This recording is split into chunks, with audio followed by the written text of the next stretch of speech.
Wala bang mga pasa si Amelia? Gabi-gabi raw may bugbugan na nangyayari sa bahay nila. Makatapat lang kasi yung bahay namin kaya sigurado ako. Pero yun nga yung nakakapagtaka kung binubugbog siya, bakit wala di isang pasa?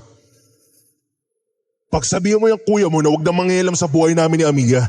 Kapag inulit niya pa yung pagmamanman niya dito, babarilin ko na talaga siya.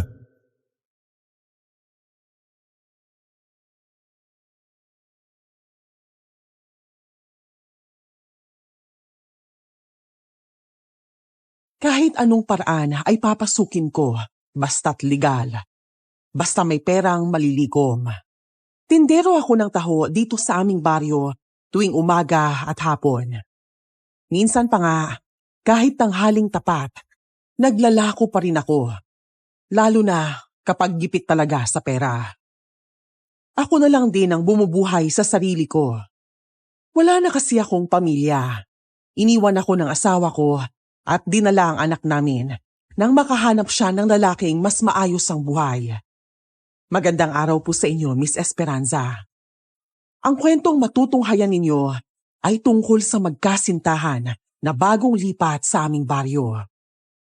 Ako nga po pala si Ramel. At ito ang aking kwento.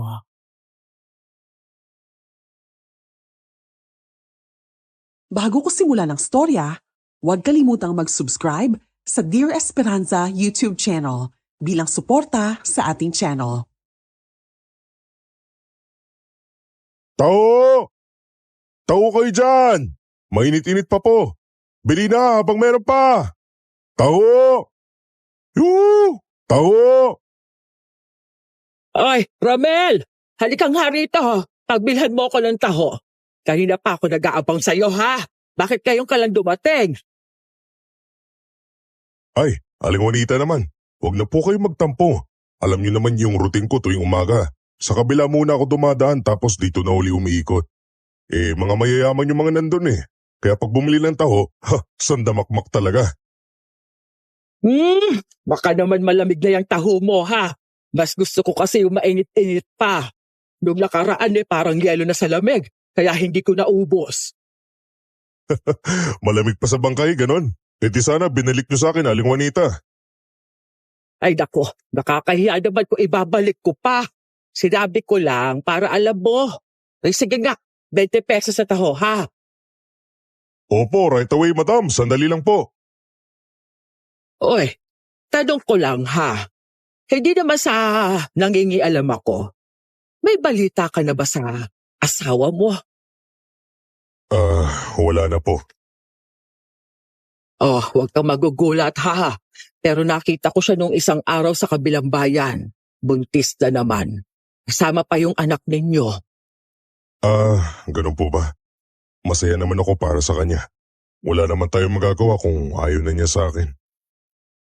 Ay, sayang talaga. Ang bait mo pa naman, tapos masipag ka pa. Swerte sana siya sa'yo. Mas mapera kasi yung pinalit niya sa akin. Pero okay lang po. Basta maayos ang buhay nila ng anak ko, masaya na ako. Ay, nako. Bakit kaya may mga babaeng ganyan? Mag-aasawa tapos pag hindi na maibigay lahat ng gusto, aalis agad. Nakakalimutan nila yung sa hirap at ginhawa, magsasama. Alam niyo po, kahit iniwan niya ako, wala akong galit. Kasalanan ko rin naman. Nagkasakit ako. Hindi ko na nagampanan yung trabaho ko sa munisipyo. Siguro kung hindi ako nagkasakit, hindi niya ako ipagpapalit sa katrabaho ko.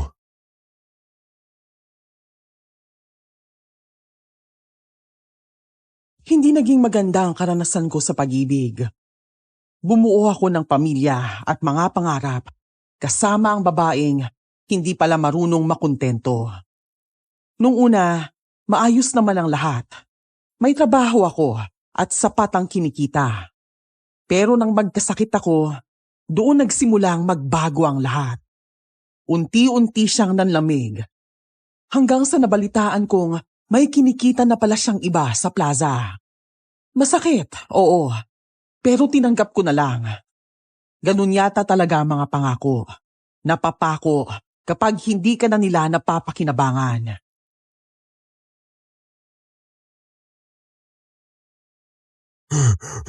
Kuya Ramel, buti naman nakita kita rito. May tatanungin sana ako eh. Oh, ano naman yon? Totoo ba yung chismis na may bagong lipat daw na magnobya sa tapat ng bahay mo? Ha? Talaga? Ewan ko ha, wala akong alam dyan. Meron daw sabi. Imposibleng di mo alam, sa tapat lang ng bahay mo yun. Ako nga kahit nasa kabilang kalye pa ako, mabilis pa rin ako makabalita kasi ikaw mahilig ka mang usyoso sa buhay ng may buhay. Hindi ako kagaya mo. Grabe ka naman kuya. Seryoso, may natitira ka pa bang taho? Tara, lakuan natin dun. Mali mo, gusto nilang bumili. Oo sige. Ayan na pala yung taho niyo, Aling Juanita. Alis na ho muna kami ni Darwin.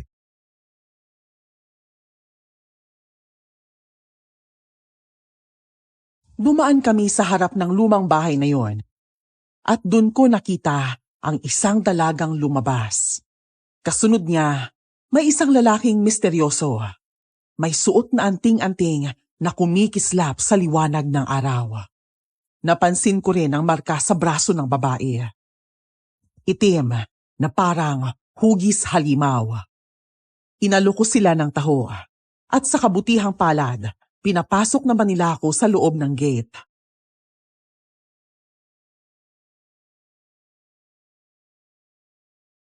Kailan lang po kayo dumating dito sa baryo namin? Kahapon lang. Ako nga pala si Amelia. At ito naman si Crisanto, nobyo ko. Magandang araw po sa inyo. Magandang araw din naman. Dito nyo ba balak bumuo ng pamilya? Opo, buti nga't nakahanap kami ng murang bahay dito. Oo nga, luma na tong bahay na yun pero kung ipapaayos nyo ulit, nandito lang kami ni Kuya Ramel. Madali lang kaming tawagin. Naku, salamat po Saan naman po banda ang bahay ninyo?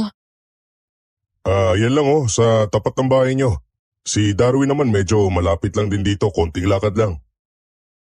Uy, ano po yung nasa braso nyo, Ate Amelia? Ito? Ewan ko nga Bigla na lang tumubo. Kakaiba rin yung anting-anting mo, iyo Bigay lang po to sa akin, para raw sa proteksyon. May basbas pa nga galing sa isang matandang babaylan. Sabi nila para talaga sa mga bagong mag-aasawa. Ganun ba? Maganda yan kung totoo. Sana nga maging maayos ang buhay niyo dito sa baryo.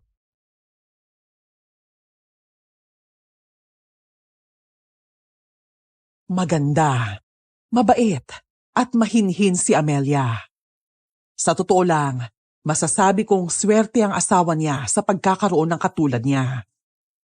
Pagkatapos naming umalis sa bahay nila, sumunod si Darwin sa bahay ko.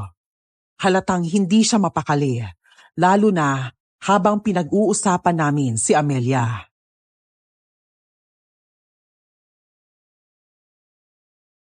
Grabe kuya, sa dinami-dami ng babaeng nakita ko, ngayon lang ako tinamaan ng ganito. Ang ganda ni Amelia, ang puti pa.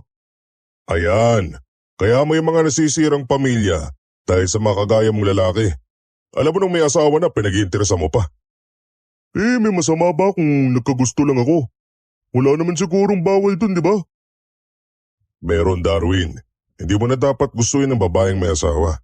May nagmamay-ari na sa puso niya at dapat mong igalang yon. Oo na, Kuya Ramel. Grabe ka naman, parang hindi mo alam na nagbibiro lang ako.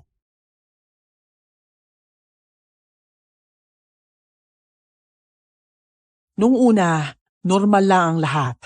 Wala namang kakaibang nangyayari. Pero dumating ang panahon na biglang nag-iba ang ihip ng hangin sa bahay ng mag-asawa. Ang dati nilang tahimik na pagsasama, bigla na lang naging magulo.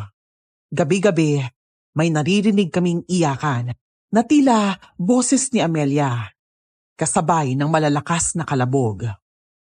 Naging usap-usapan tuloy sila sa baryo. Pero tuwing dumadaan ako sa tapat ng bahay nila, parang wala namang kakaiba. Nakangiti pa nga si Amelia sa akin.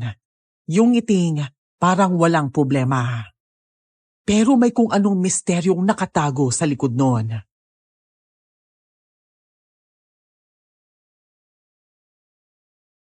Naku, ang init pa po ng taho ninyo ah. Oo naman. Ikaw agad ang una kong nilapitan eh. Gusto rin kasi kitang kamustahin. Nag-aaway pa kayo ng asawa mo. Ilang gabi ko na kasi napapansin na parang may sumisigaw at umiyak dito sa bahay nyo. Sinasakta ka ba niya? Aha? Nag-aaway? Naku, hindi po. Baka guni-guni niyo lang po yun. Maayos po ang samahan namin ni Crisanto. Mabait po siyang asawa. Kaya kahit hindi po buto ang pamilya ko sa kanya, sinama ko pa rin po ang sarili ko dito. Ano? Oo, tinanan lang ako ni Crisanto. Pero sa tingin ko, wala namang masama doon eh. May edad na kami pareho. At kaya ko naman ring bumuo ng sarili kong pamilya. Akala ko kasi sinasaktan ka niya. Pasensya na kung medyo maras akong magtanong ha. Alam mo kasi Amelia, ayoko talaga sa mga lalaking nananakit ng babae. Wag na po kayong mag-alala. Kapag sinaktan po ako ni Crisanto, sa inyo po ako unang lalapit. Wag mo na sanang banggitin yung tinanong ko ha. Lalo na sa asawa mo. Baka isipin niya tsismoso ako. Nagtaka lang talaga ako kasi gabi-gabi may naririnig akong iyakan. Ayos lang po talaga ako, Kuya Ramel. Wala po yun.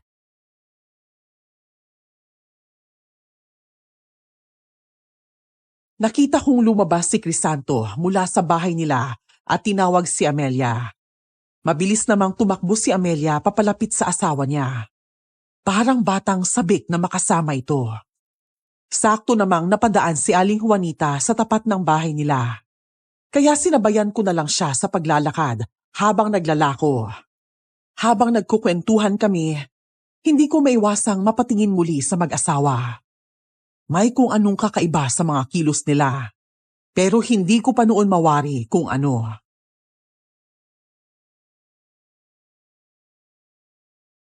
Wala bang mga pasa si Amelia? Ang bali-balita rito gabi-gabi raw may bugbugan na nangyayari sa bahay nila. Nilakasan ko nga yung loob ko at tinanong ko siya. Pero sabi niya okay lang daw siya. Wala naman ako nakita kahit anong pasa sa katawan niya. Saan naman nanggagaling yung mga sigaw at iyak kung ganon? Sa bahay talaga nila. Magkatapat lang kasi yung bahay namin kaya sigurado ako. Pero yun na yung nakakapagtaka kung binubugbog siya, bakit wala di isang pasa? Naku! Baka natatakot lang magsabi ng totoo yung babae. Kung minsan kasi may mga asawa na sobrang magmahal, kahit sinasaktan na, nagbubulag-bulagan na lang. Tama po kayo. Pero kung sakaling totoo ngang sinasaktan siya ni Crisanto, isa ako sa unang tutulong kay Amelia. Ang laki pa naman ng katawan ni Crisanto parang dating sundalo Iba yung tindig. Parang may tinatagong tapang o lihim. Bumili pa si Aling Juanita ng taho bago pumasok sa bahay nila. Pagkatapos noon, nagpatuloy ako sa paglalako. Hanggang makarating ako sa kanto kung saan karaniwang pumaparada ang mga tricycle. Doon ko nakita si Darwin, abala sa pakikipag-usap kay Mang Merto. Isa sa mga tricycle driver sa baryo.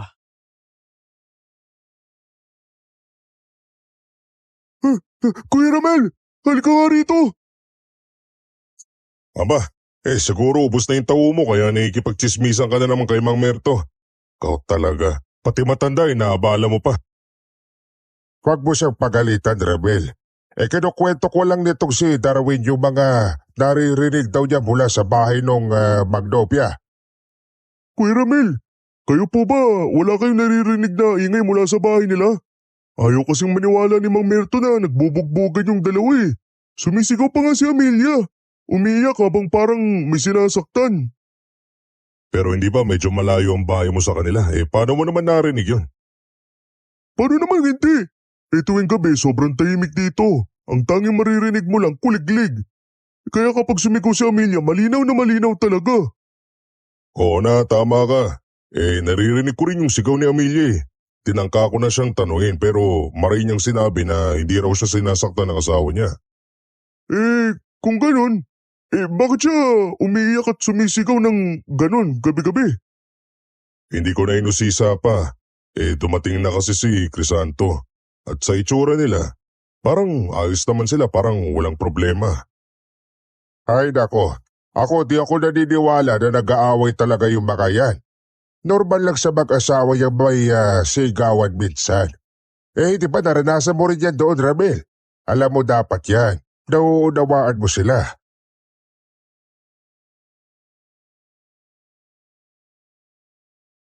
Hindi na lang ako umimik noon.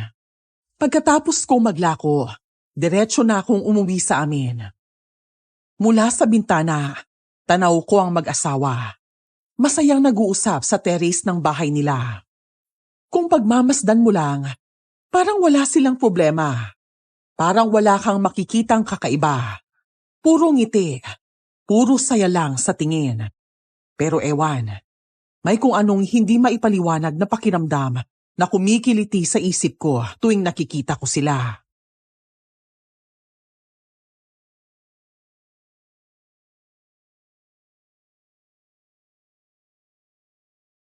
Miss, kakilala ba kita? Ay hindi po, bagong lipat lang po kami. Kaya po ako nagbabahay-bahay para makilala mga kapitbahay. Heto nga po, may niluto akong spaghetti. Pangbati lang sana. Ako nga po pala si Neda. Ah, ganun ba? Ako naman si Ramil. Saan banda ang bahay mo? Doon po, sa pinakadulo nitong kalsada. Pinalag na makabili po ng bahay at lupa doon. Ang dami kasing nagsabi na tahimik at maaliwalas dito kaya, nako, lumipat na rin ako talaga. Kaya pala, ang dami na ring bagong lipat dito ngayon. Yung Magnobia nga dyan sa tapat ng bahay ko, bagong salta rin yun. Ganun ba? Ayos naman pala kung ganun. Ay, sige po, ito na yung spaghetti. Tanggapin niyo po sana. Salamat ha. Mukhang masarap yan. Maligayang paglipat dito, Neda.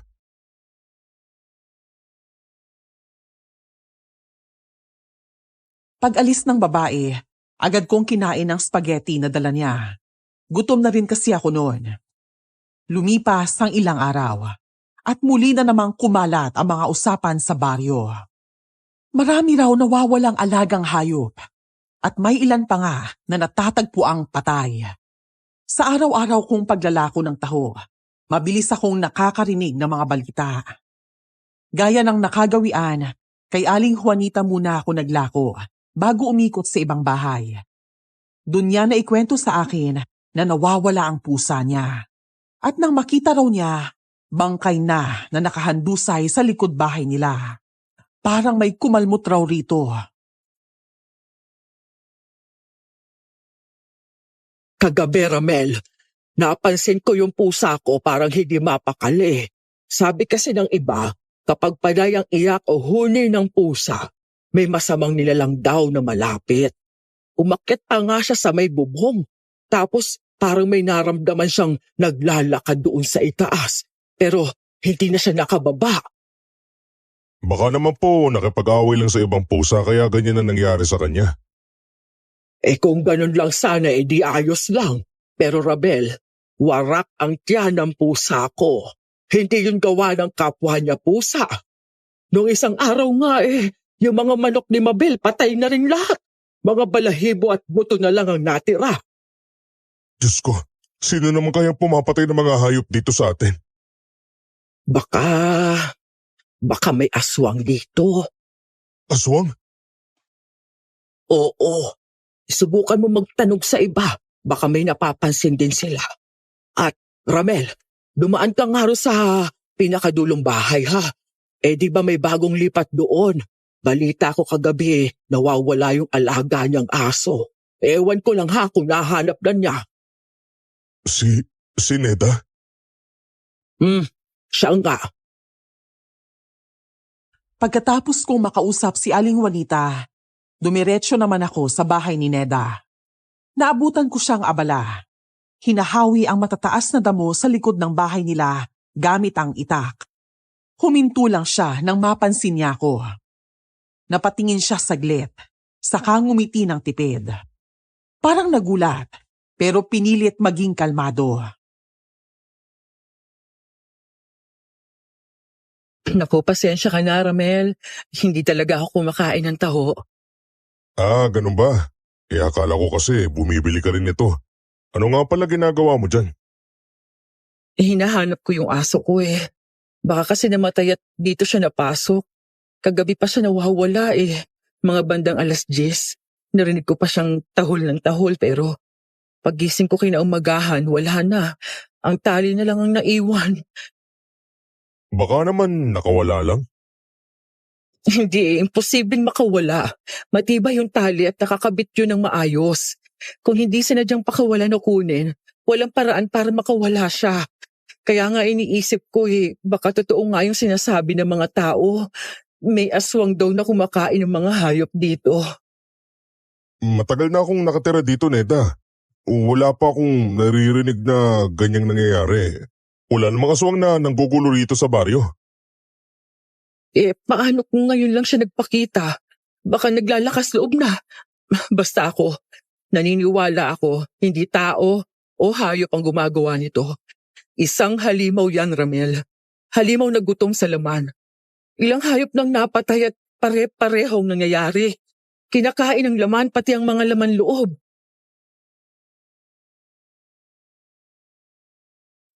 Nabalot ng takot ang buong baryo dahil sa mga pangyayaring di namin inaasahan. Lahat ng tao, iisa lang ang sinasabi. May aswang daw na gumagala at pumapatay ng mga hayop. Simula noon, naging tahimik at nakakakaba ang gabi. Kahit ganon, naglalako pa rin ako ng taho sa gabi. Pero ngayon, lagi na kaming magkasama ni Darwin. Hindi na kasi ligtas ang maglakad mag-isa sa dilim. Kuya Ramil, tara! Doon na muna tayo maglako sa pinakadulong bahay. Palagi kasi bumibili sa akin ng taho si Neda tuwing gabi. Ha? Sabi niya sa akin, hindi raw siya kumakain ng taho. Nilakuan ko pa nga siya nung isang araw pero tumanggi siya. Anong hindi? Bumibili kaya siya sa akin. Araw-araw pa halos. Tara na, baka nga naghihintay na yun. O sige, subukan natin. Nakakakilabot na talaga itong mga nangyayari sa baryo, kuya. Wala pang nakakakita ng aswang pero ang daming sabi-sabi. Parang umiikot lang daw yung nilalang dito sa paligid. Oo, kahit ako takot din ako sa aswang. Pero sa totoo lang, sa edad kong to, ni Anino wala pa akong nakita. Tunog lang. Minsan sa gabi pero hindi ko pa nakikita ng harapan. Oo nga, pero kung totoo nga may aswang, isan kaya sila nanggagaling? Yan ang hindi natin alam. Ang sabi ng mga matatanda, mga tao rin daw yan. Normal sa umaga, pero sa gabi, nagiging halimaw. Ayan na pala si Neda. Kuya, parang nag-aabang sa akin. Lumapit kami kay Neda at halatang nagulat siya nang makita ko. Parang may saglit na kaba sa mukha niya bago siya ngumiti.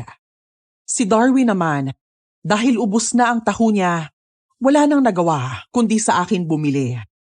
Habang inaabot ko ang baso, napansin kong tila nagmamasid si Neda. Yung tipong may gustong sabihin, pero pinipili na lang manahimik.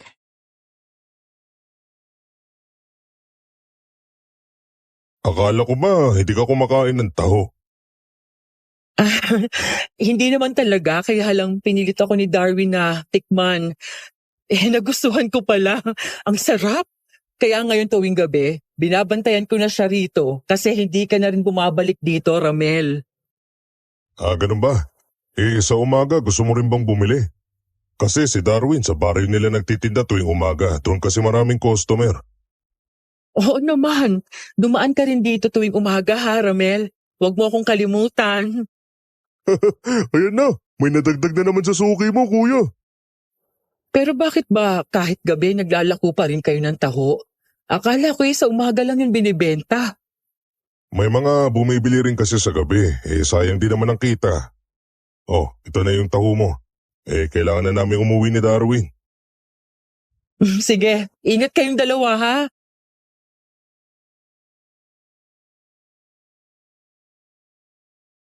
Pauwi na kami noon at nadaanan namin ang bahay ng magkasintahan. Napansin naming kumukurap-kurap ang ilaw sa loob.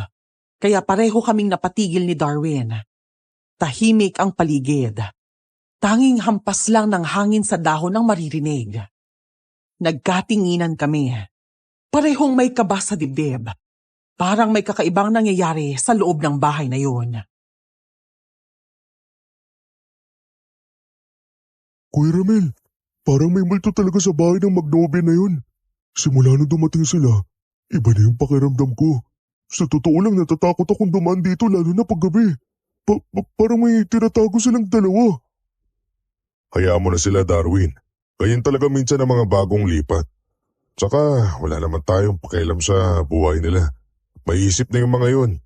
Noong una, syempre, nag-aalala rin ako pero mukhang ayaw naman ni Amelia na may nakikialam sa kanila. Mahal na mahal talaga ni Amelia yung nobyo niya, no? Parang kahit anong mangyari, pinagtatakpan pa rin. Sinabi mo pa. Nakakabulag talaga ang pag-ibig, Darwin. Oo nga, kuya. Kaya nga, iniwan ka rin ng asawa mo, di ba? Pinili yung mas may pera. Alam mo, hanggang ngayon naawa pa rin ako sa'yo pero... Teka lang ha, napansin mo ba? Parang kahawig ng asawa mo si Neda. Oo, napansin ko rin. May hawig nga. Pero pinipilit ko na lang na huwag pansinin kasi tuwing nakikita ko siya, naaalala ko yung sakit. Tara na nga kuya, tuloy na tayo sa paglalakad bago pa tayo mapagkamalan ng mag-asawa na yan na nagmamanman sa kanila.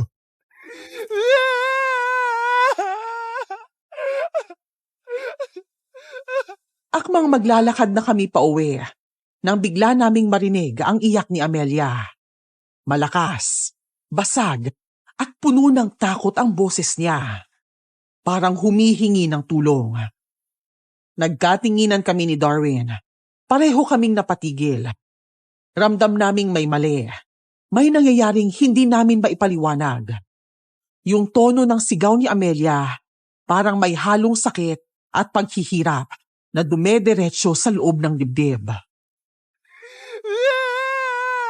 Kuya Ramel, wala pa tayong gagawin. Ayun na naririnig na natin mismo. Sinasaktan talaga ni Crisanto si Amelia. Nakakatakot mangialam, Darwin. Lalo na kung hindi naman humihingi ng tulong sa atin si Amelia. Kahit na. Paano siya hihingi ng tulong kung tinatakot siya ni Crisanto? Halika na, sirain natin yung pinto. Kailangan natin tulungan si Amelia. Ano ka ba? Hindi natin pwedeng gawin yun. Baka tayo pa yung makasuhan, makulong. Ang mabuti pa, umalis na lang tayo. Magpanggap na lang tayong walang naririnig. Magpanggap? Paano tayo magpapanggap, kuya? Sa lakas ng sigaw ni Amelia, magbibingi-bingihan na lang tayo. Oo, magbibingi-bingihan tayo. Tara na, Darwin, bago pa tayo madamay. Hindi, kuya, ayoko. Hindi ko kayang baliwalain to. Tutulungan ko si Amelia kahit ako na lang mag-isa. Wala na akong nagawa, kundi ilapag ang tahukong paninda sa gilid ng kalsada. Dahan-dahan akong lumapit sa gate ng bahay at sa tulong ni Darwin, nagawa naming makapasok sa loob. Tahimik ang paligid. Tanging kaluskos lang ng mga dahon ng maririnig. Pag-ikot namin sa likod ng bahay, may nakita kaming bintana. Sarado, pero may konting siwang. Ang kaso, mataas ito. Kaya kailangang buhati ng isa para maabot. Nagkatinginan kami ni Darwin. Parehong kabado, pero desididong alamin kung ano ang nangyayari sa loob. Diyan, Kuya Ramel. Diyan mismo nanggagaling yung ingay at iyak ni Amelia. Pero paano tayo makakakit dyan? Ang taas niyan. Hindi ko rin alam pero ganito na lang. Bubuhatin kita. Iaangat kita sa taas. Silipin mo kung anong nangyayari sa loob. Kaya mo ba talaga akong buhatin, ha? Oo naman. Sige na. Dalihan mo bago pa tumigil yung ingay. Sumampa ka na sa likod ko. Oo, sige. Sandali lang, yumuko ka muna. Ayun, sige. Umakyat ka na sa likuran ko. Bilisan mo. Baka mahuli pa tayo. Sumampa ako sa likuran ni Darwin at mahigpit na humawak sa riles ng bintana. Hindi ko inaasahan ang bubungad sa akin. Si Amelia. Duguan ang mga kamay at may hawak na kutsilyo. Nakatingin siya sa kisame, nakanganga, parang gutom na gutom at wala sa sarili. Mabilis kong sinipa sa likod si Darwin. Senyales na ibaba niya ako. Nanginginig ang tuhod ko sa takot, habang paulit-ulit na bumabalik sa isip ko ang imahe ni Amelia. Kuya Ramil, anong nakita mo? Diyos ko, Darwin. Si Amelia. Parang isa siyang aswang. Duguan yung mga kamay niya habang hawak yung kutsilyo. Nakatingin siya sa kisame, parang gutom na gutom. Hindi kaya kinatay niya yung asawa niya? Ano? Hindi mo ba nakita si Crisanto? Hindi. Siya lang mag-isa. Umiyak habang may dugo sa sahig. Diyos ko, Darwin.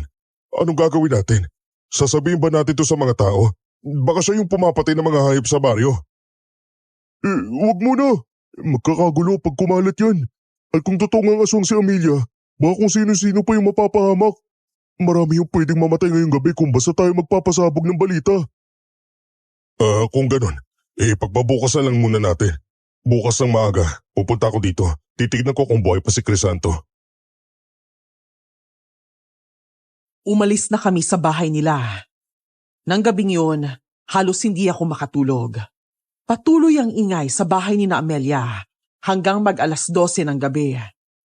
Halos wala akong maayos na tulog. Pero kinabukasan, bumangon pa rin ako para magtinda ng taho. Una kong nilakuan ang bahay nila. Sarado pa ang gate, kaya tinawag ko silang mag-asawa. Crisanto! Amelia! Gising na ba kayo dyan? Bumili na kayo ng taho. Taho kayo dyan! Taho! Oh, Kuya Ramil!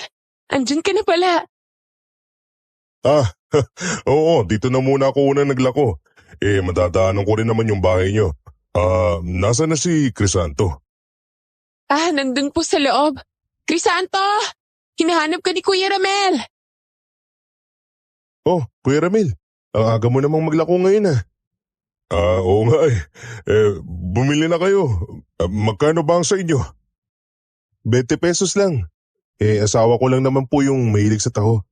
Tsaka sa totoo lang, maikpit kong pinagbabawalan sa Emilia makapag-usap sa mga lalaki. Alam mo naman dito sa baryo kahit sino, mapabata o matanda, napapatingin sa kanya. Naunawaan kita. Maganda naman talaga si Amelia. Kaya dapat lang binabakura mo. Kaya nga po tinanghali na kami ng gising eh. Medyo hindi po ako nakatulog ng maayos kagabi. Bakit naman? May nangyari ba kagabi? Ito talagang si Amelia kung makapagkwento. Natural lang yun sa mga bagong mag-asawa. Kuya Ramil, kulang sa tulog. Baka mamaya mag-alala ka pa sa kanya.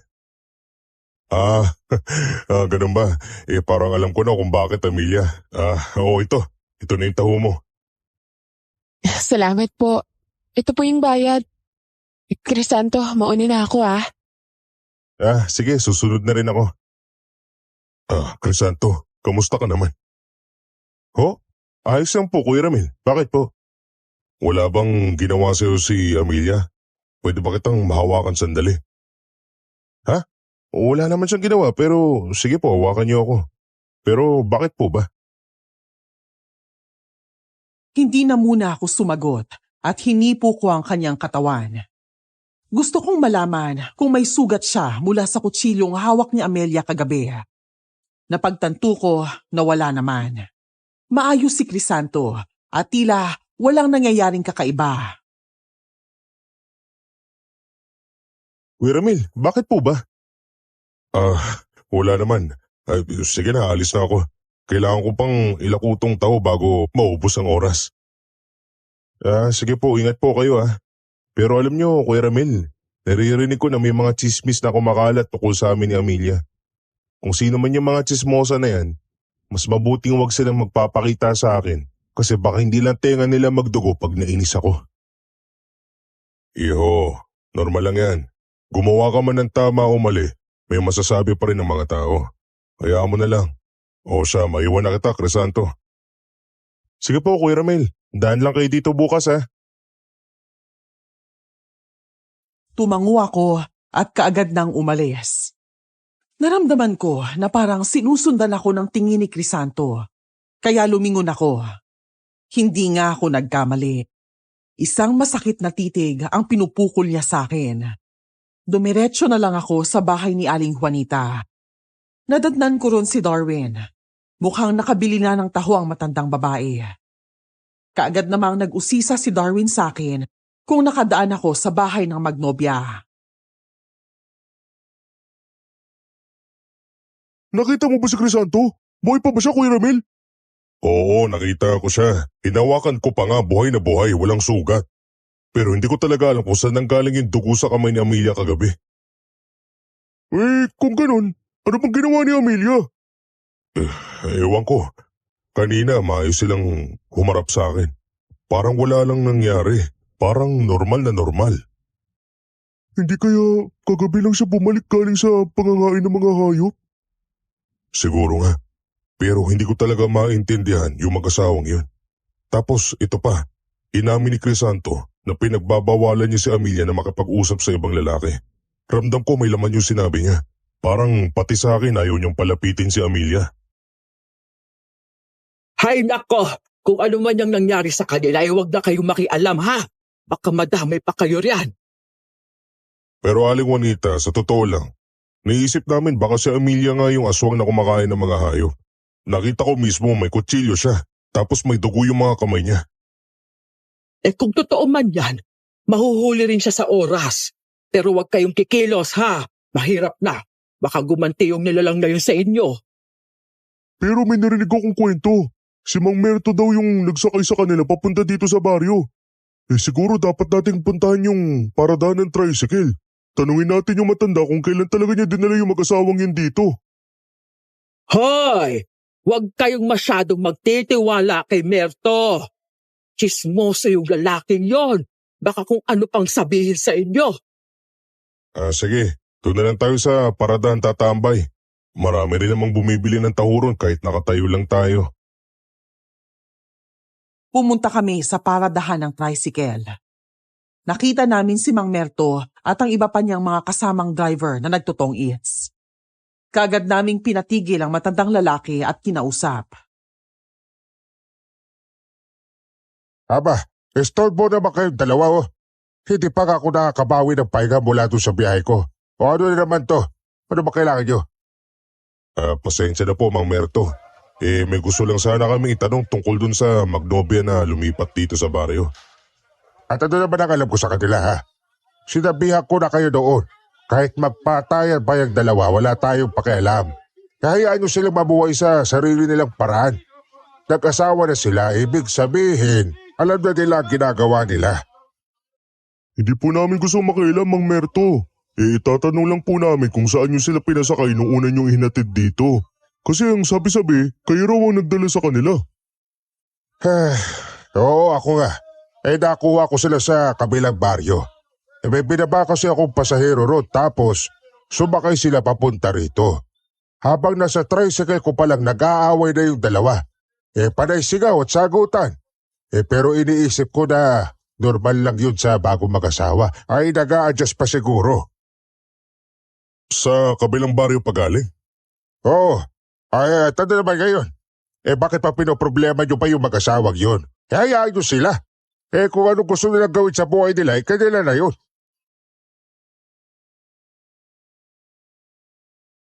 Parang wala naman kaming makuhang matinong impormasyon kay Mang Merto. Kaya tumigil na kami sa pag-uusisa. Kada gabi, binabantayan ko ang bahay nila. Gusto kong malaman kung lumalabas ba si Amelia o si Crisanto. Hanggang sa nakita ko ngang may lumalabas sa kanilang bahay. Isang babaeng nakasuot ng mahabang damit at may dalang kumot.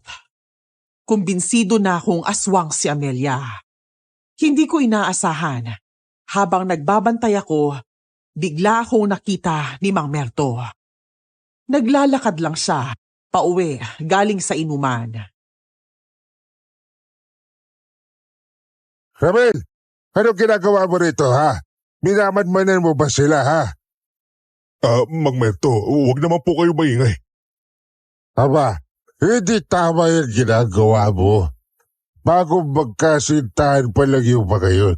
Hayaan mo sila mabuhay ng tahimik. palibasa may gusto ka siguro kay Amelia, no? Kaya ka na dito at nagmamasid. Ay, naku, hindi po. Hindi po yun ang iniisip ko. May iba po akong dahilan kung bakit ako nandito. Pakiusap po. Huwag kayong maingay, baka marinig nila ako. Ibang dahilan daw, ha? At ano naman yung dahilan na yan, Ramil? Hoy, kapag nalaman ni Crisanto yung ginagawa mo, yari ka, lagot ka talaga sa kanya. Oh, Crisanto! Crisanto! Mang Merto, ano ba? Anong ginagawa niyo? Tumigil po kayo. Crisanto! Lumabas ka riyan! Pilit ko siyang pinipigilan, pero panay pa rin ang tawag niya sa pangalan ni Crisanto. Maya-maya pa, lumabas na ang lalaki. Halatang naistorbo ang kanyang pagpapahinga. Ano to? Bakit kayo nag-aaway sa tapat ng bahay namin, ha? Umalis nga kayo. Nagpapahinga na kami ng asawa ko. Pasensya na talaga, Crisanto. Ay, hindi ito yung inisip mo. Kasi Kasi to si Ramil, dadat ko na binamanmanan yung bahay niyo. Bumamit ka nga, Crisanto. Binubukbuk mo ba talaga yung asawa mo? Ha? Hindi ha. Saan niyo naman nakuha yung walang kwentang chismis na yan? Alam niyo, kung wala kayong magawa sa buhay niyo, huwag kayong mang-istorbo sa mga taong gusto lang mabuhay ng tahimik. Hindi na ba kita ginagambala, Crisanto? Gusto ko lang malaman kung totoo yung sinasabi ni Ramil na sinasaktan mo si Amelia. At ikaw, huwag kang kampante. Baka agawin pa niya sa'yo yung asawa mo. Ano? Aray, Crisanto, bakit mo naman ako sinuntok? Kasi masyado kang pakialamero. Wala kang karapatang manghimasok sa buhay namin. Muli niya akong sinugod at sinuntok. Nakahiga ako sa lupa noon, kaya mabilis siyang sumakay sa tiyan ko. Halos hindi ako makakilos ng maayos. Pilit kong sinasangga ang kanyang mga suntok gamit ang braso ko. Pero sadyang may kakaibang lakas si Crisanto. Tumayo siya at inapaka ng tiyan ko. Mabuti na lang at dumating si Darwin. Hoy! Ano ginagawa mo kay Kuya Ramil, ha? Aba, wala kang respeto. Dayo ko lang rito pero kung mas kala mo kung sino. Pagsabihan mo yung kuya mo na huwag na mangyalam sa buhay namin ni Amelia. Kapag inulit niya pa yung pagmamanman niya dito at nahuli ko ulit siya, babarilin ko na talaga siya. Lalaki sa lalaki. Yan na. Yan ang napala mo, Ramil. Sinabihan na kita huwag kayong mag-aalam sa buhay ng may buhay. Pero hindi, makulit pa rin. O kaya yan, napuruhan ka tuloy. Alam ko naman ang totoo, Ramil. Kagaya ka rin ng iba na may gusto rin sa asawa ko, di ba? Subukan mo lang gumawa ng kahit isang hakbang para agawin siya sa akin. Babasagin ko yung bungo mo. Ang tapang mo! Kung ganyan, tayo na lang magharap para malaman natin kung sino talaga lalaki dito. Gusto mo ba, ha? Sige, subukan mo! Darwin, tama na. Hayaan mo na siya. Tulungan mo na lang ako makatayo. Iuwi mo na lang ako sa bahay.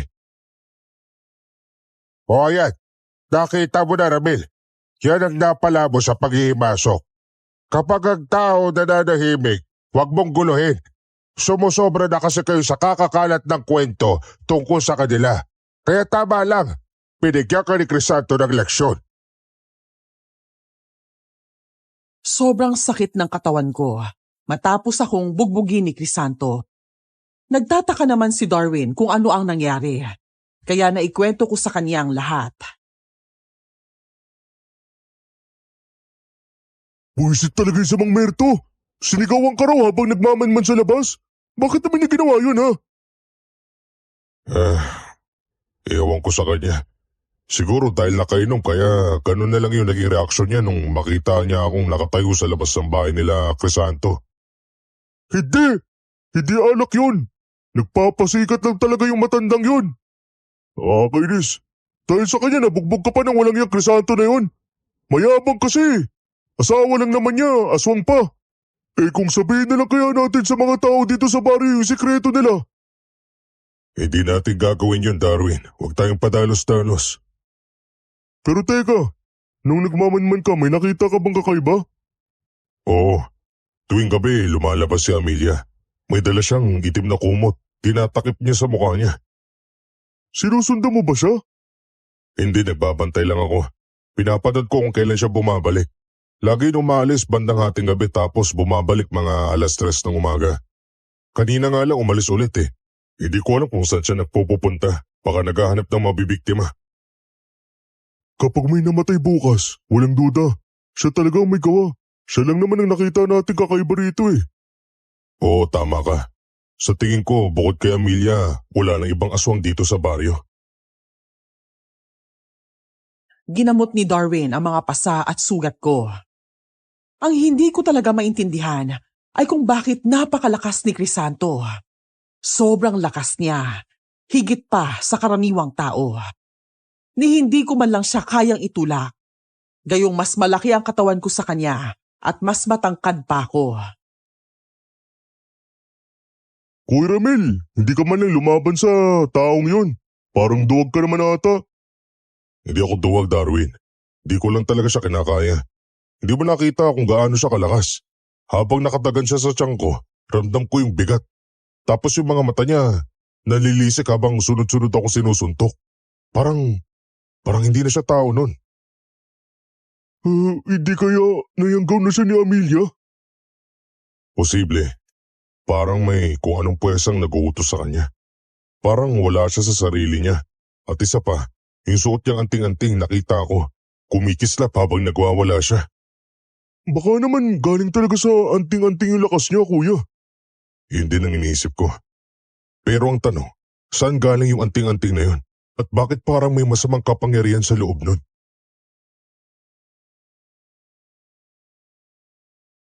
Ang dami naming tanong ni Darwin tungkol sa pagkakaiba ng Magdobya.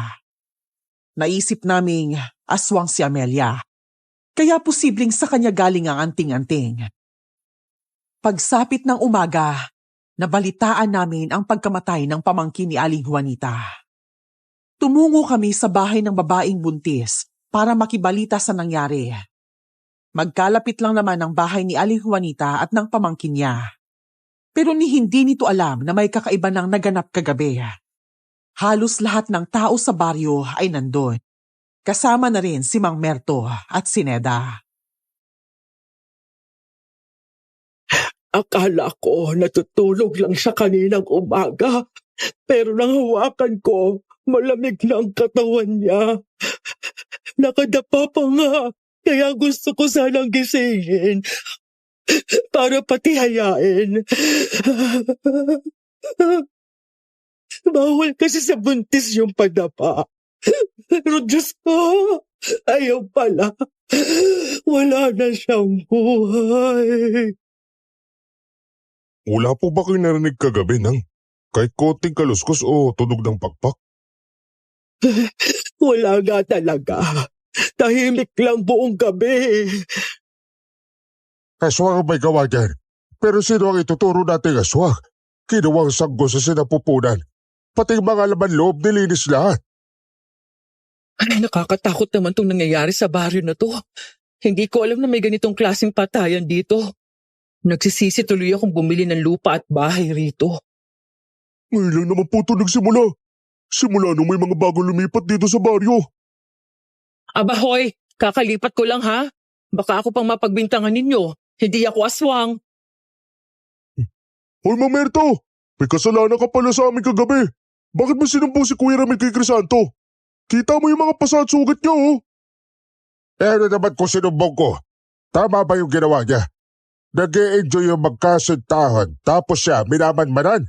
Konting respeto naman sa may bahay, Ramil. Sinabi ko na po sa inyo, may iba akong dahilan kung bakit ako nagmamanman doon. Aba, mababait yung mag-asawa. Kaya hindi ako papayag na babuhin niyo yung asawa ni Crisanto. Manyakis ka! Manyakis? Oo, isipin mo. Parang binabantayan niya lahat ng kilos sa mag-asawa. Eh baka nga minamanyak niya si Amelia, no? Mag-ingat ka sa sinasabi mo, Mang Merto. Hindi mo alam ang totoo.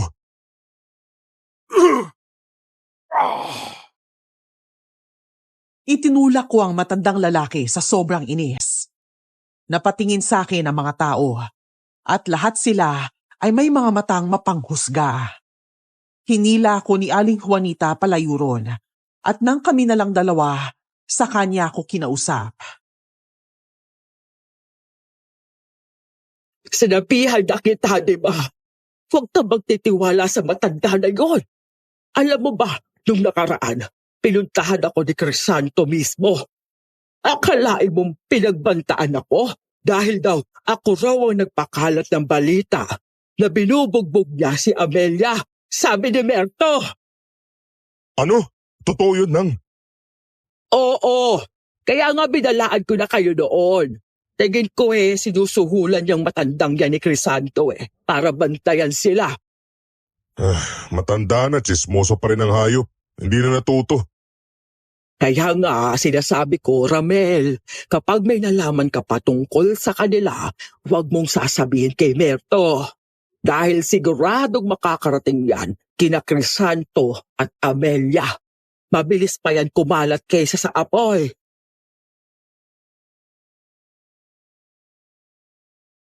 Doon ako kinutuban na baka may ugnayan si Mang Merto sa magkasintahan. Kaya siguro wala siyang pinapalampas na kwento tungkol sa kanila. Hanggang sa napag-usapan namin ni Darwin na mas lalo pa naming babantayan si Amelia at huhulihin siya sa akto.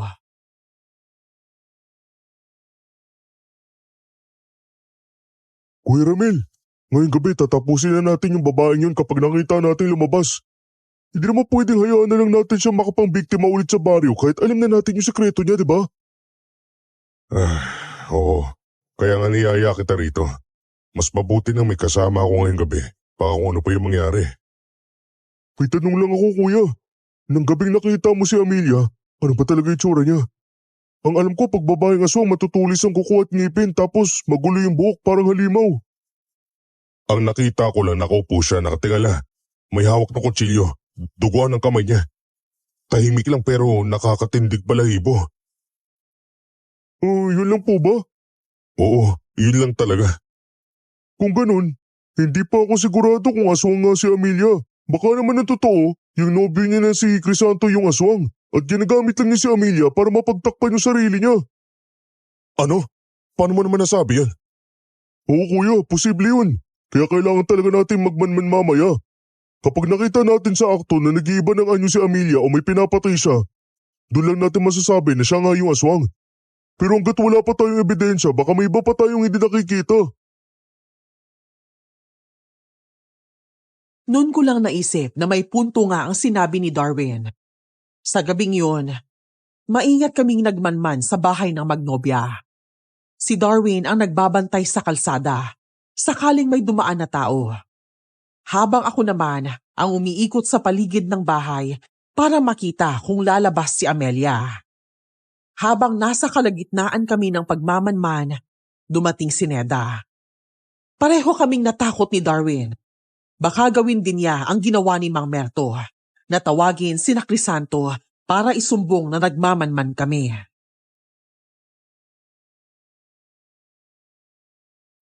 Neta, bakit ka nandito? Ramel, papunta na naman si Mang Merto dito. Umalis na kayo bago pa kayo abutan.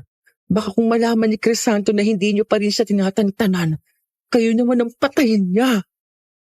Ano naman ang gagawin ni Mang Merto dito? Balita ko binabayaran talaga siya ni Crisanto. Ang trabaho niya isumbong lahat ng tao na nagpapakalat ng chismis na binubugbog daw ni Crisanto ang asawa niya. Kaya kung ako sa inyo, umalis na kayo ngayon pa lang. Buisit talaga yung matandang yun. Walang ginawa kundi magtulak ng gulo.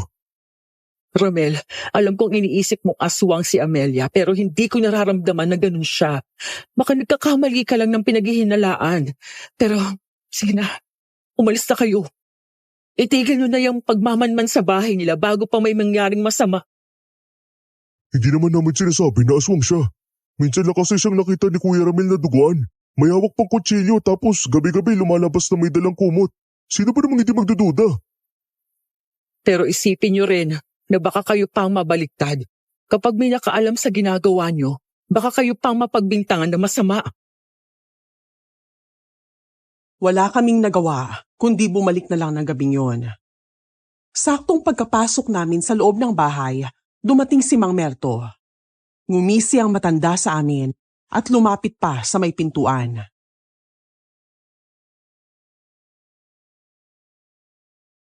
O Ramil, mukhang dadala ka na. Bakit hindi mo ulit manmanan yung Magnolia dyan? Para naman may pagkakakitaan ako bukas. Wag mo kong inisin, matanda ka. Kapag hindi ko napigilan sarili ko, wag ko na lang sa'yo. Aba, anong gagawin mo ha? Sasaktan mo ba yung matanda kagaya ko? Pasensya ka na, Ramil. Pagod na rin ako bumiyahe ng tricycle. Kaya kailangan ko maghanap ng pang-extra. Maganda nga itong trabaho ko eh. Taga-sumbong ng mga taong mahilig makialam sa buhay ng iba. Mang Merto, tama na yan. Hindi na nila gagawin yung bagay na yan. At ikaw, hindi ka ba natatakot na baka makasalubong mo yung aswang? Wala yung pinipili. Papatayin kayo noon kahit matanda na kayo.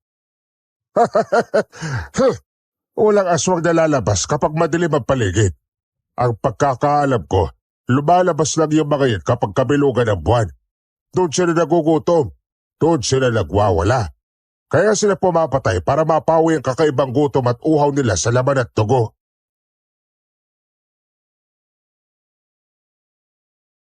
Tama nga si Mang Merto. Sa tuwing lumalabas si Amelia, bilog ang buwan. Kaya siguro hindi siya lumabas ng gabing yon dahil madilim ang paligid. Umalis din kaagad si Mang Merto. Gusto ko na talaga siyang sapakin, pero pinigilan ako ni Darwin.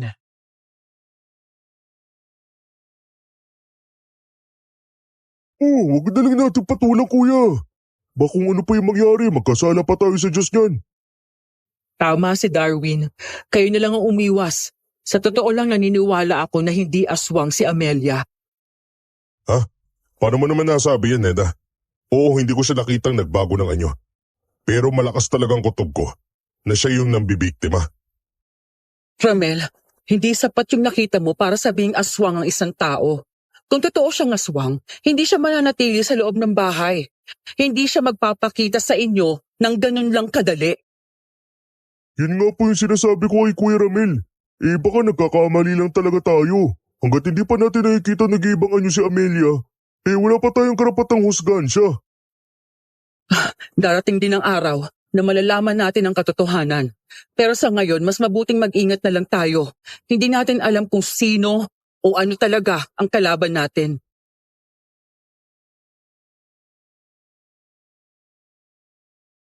Nang makaalis na si Neda, muli kaming nagplano ni Darwin na balikan ang bahay ng Magnolia.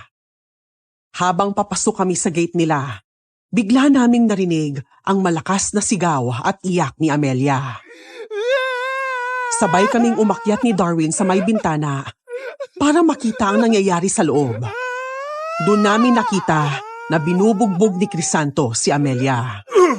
Umiiyak ang babae habang ang ilaw ng kandila ay halos mamatay sa ihip ng hangin. Tumingala si Amelia habang patuloy siyang hinahampas ni Crisanto sa likod ng isang matigas na bagay. Sa pagkatingala niya, nakita namin ang mapupulang mata ng babae at ang mahahaba niyang pangil. Sabay kaming nahulog ni Darwin dahil sa nakita namin. Anak na, aswa nga talaga, Kuya Ramil. Walang tuta. Nakita ko mismo yung matatalas na ngipin niya. Sabi ko na nga ba, aswang nga talaga siya. Ikaw kasi puro duda pa. O ano ngayon? Ngayon na nakita mo na sa akto yung matutulis niyang ngipin, maniniwala ka na ba? Ang masasabi ko lang, tumakbo na tayo, kuya. Natigil yung bugbugan nila nung malaglag tayo dito sa lupa. Kapag nalaman ni Crisanto na nandito tayo, patay tayo pareho. Ngayon, naiintindihan mo na ba? Diba? Alam ko na kung bakit binubugbog siya ni Crisanto dahil alam niyang halimaw ang kasama niya. Tara na, kuya. Doon na lang tayo mag-usap sa bahay mo. Bilis mo. Tumakbo kami, pero pakiramdam namin, may kung sinong humahabol sa amin sa dilim. Swerte na lang at malapit lang ang bahay ko sa kanila. Pagkapasok namin, bigla naming narinig ang isang malakas na kalabog sa pintuan. Parang may bumabangga.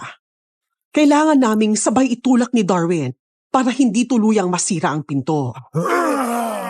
Maya-maya pa, tumigil na ang pagbangga at tuluyang natahimik ang paligid.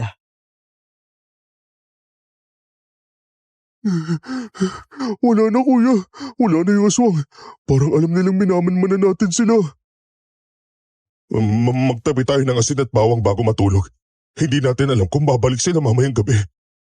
Kuya, kailangan na nating sabihin sa lahat yung nalaman natin. Kapag nananahimik pa tayo, baka mas marami pang mapahamak. Oo, tama ka.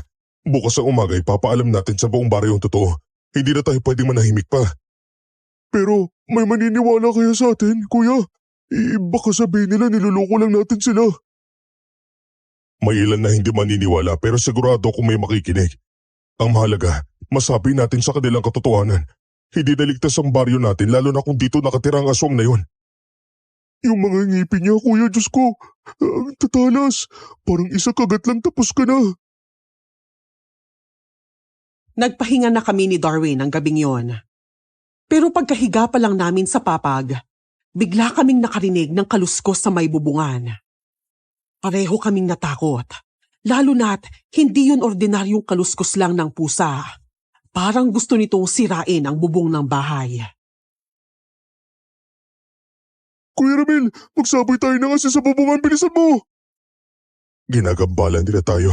Darwin, alam na nila na natuklasan natin kung ano sila. Huwag ka maglala, aswang! Bukas sa bukas ipagkakalit namin kung sino ka talaga. Hindi habang buhay mo may tatago yung pagkatao mo. Naririnig mo yun? Nagagalit na siya. Lalo siya nagwawala. Magalit ka lang dyan, aswang! Kahit anong gawin mo, hindi mo masisira yung bubong na yan. At kung sakaling makapasok ka man, masusunog ka pa rin dito sa loob dahil puno to ng asin at bawang. Darwin, biglang tumahimik. Wala na yung kaluskos. Pero magmatsak ka pa rin. Hindi ganun katibay itong bintana ko. Sige, ako nang bahala dito sa bintana. Ikaw naman sa pinto. Kuya, huwag ka magpapabaya ha. Bigla kaming nakarinig ng malakas na kalabog sa pintuan. Parang kumakatok ang halimaw na nasa labas. Maya-maya, narinig namin ang isang babaeng umiiyak. Sumilip ako sa bintana at nakita ko si Amelia, duguan, nanginginig at tila humihingi ng tulong. Kuya Ramel, tulungan mo ako pakiusap. Darwin, si Amelia yung kumakatok sa labas. Huwag mo pabubuksan, kuya. Baka niloloko lang tayo niyan. Kapag pinapasok mo, baka bigla siyang magbagong anyo. Baka aswang talaga siya. O kaya baka si Crisanto nag-aabang lang sa dilim para patayin tayo. Alam na namin aswang ka, Amelia. Kaya hindi ka namin papapasukin. Hindi. Hindi ako aswang. Parang awa mo na, Kuya Ramel. Tulungan mo ako. Kailangan ko lang po ng masisilungan ngayong gabi. Ha? May bahay ka naman. Bakit dito ka ba may kisilong? Wala namang ulan. Huwag mo kami lokohin, hindi kami basa-basa mauto ng tulad mong aswang. Maawa naman po kayo. Tulungan niyo ako kahit ngayong gabi lang. Umalis ka na, Amelia. Hindi mo na ako mauto. Nakita ko kung anong klaseng nilalang ka. Kahit anong gawin mo, wala kang matatanggap na tulong mula sa amin. Kung ako sa'yo, magbalot-balot ka na. Bukas malalaman na ng buong baryo kung sino ka talaga. Maawa ka, Kuya Ramel. Tulungan mo ako, parang awa mo na. Muli ko siyang sinilip at nakita kong bumagsak siya sa lupa. Parang wala nang natitirang lakas sa katawan niya. Napansin ko rin ang mga sugat niya sa braso, paa at likod. Sigurado akong galing yun sa pambubugbog sa kanya ni Crisanto. Darwin, may sugat si Amelia. Kuya, wala na tayong pakialam kung may sugat siya o wala. Halimaw yun. Tayo yung mapapahama kapag pinahiran mo na naman yung awa mo. Dito ka, tignan mo. Wala na siyang lakas o galaw. Nanginginig na yung katawan niya, parang giniginaw. Sa tingin ko, hindi na niya makakayang magbagong anyo kung aswang man talaga siya. Paano ka naman nakakasiguro dyan, kuya? Baka nag-a-acting lang yan. Sige nga, ako na, pasilip nga rin ako sa kanya. Hala, Parang hindi na nga siya gumagalaw. Nakaandusay lang sa lupa, walang malay.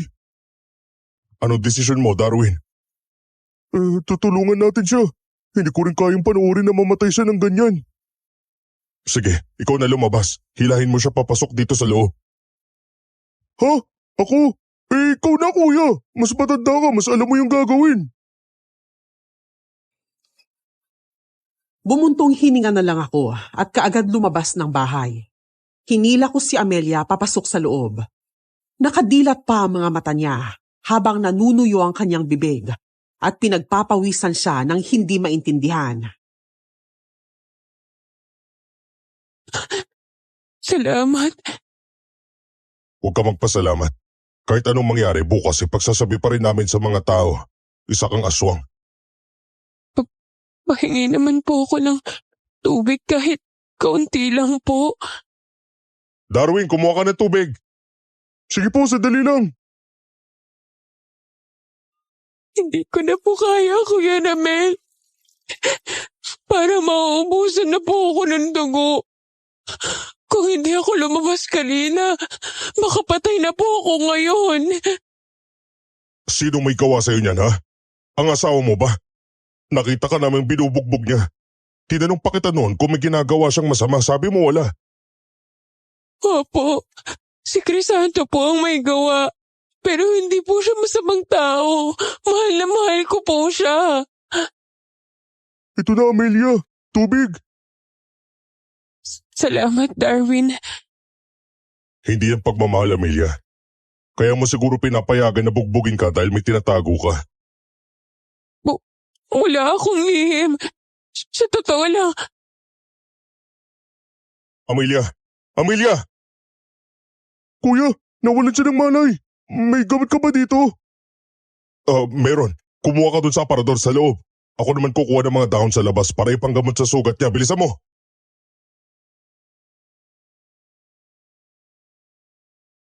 Hindi ko alam kung bakit tinutulungan ko ang aswang na yon, pero nakaramdam ako ng awa sa kanya. Marami siyang pasa sa katawan at sa tingin ko, hindi niya kinaya ang pambubugbog na ginawa sa kanya ni Crisanto. Pagkatapos namin siyang gamutin, kumuha ako ng lubid para itali sa kanyang mga paa. Alam mo kuya, kanina lang takot na takot tayo sa kanya.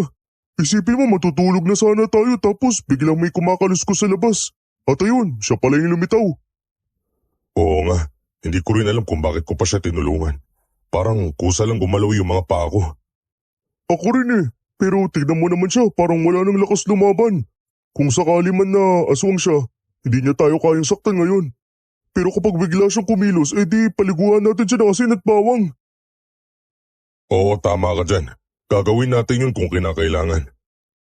Sana lang gumaling siya kuya, para malaman din natin kung ano talagang pinagmulan ng pagkaaswang niya. Kung totoo man yun, at kung bakit siya binubugbog ni Crisanto. Oo, kapag nagising yan mamaya, sigurado magtatapat na siya. Malalaman din natin ang buong katotohanan.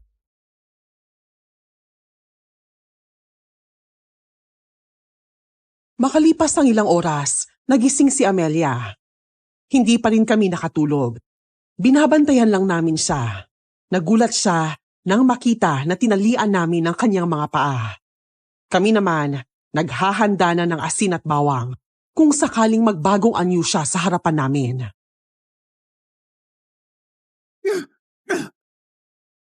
Buti naman gising ka na Amelia. Grabe parang ang sarap ng tulog mo ah. Parang walang nangyari kagabi.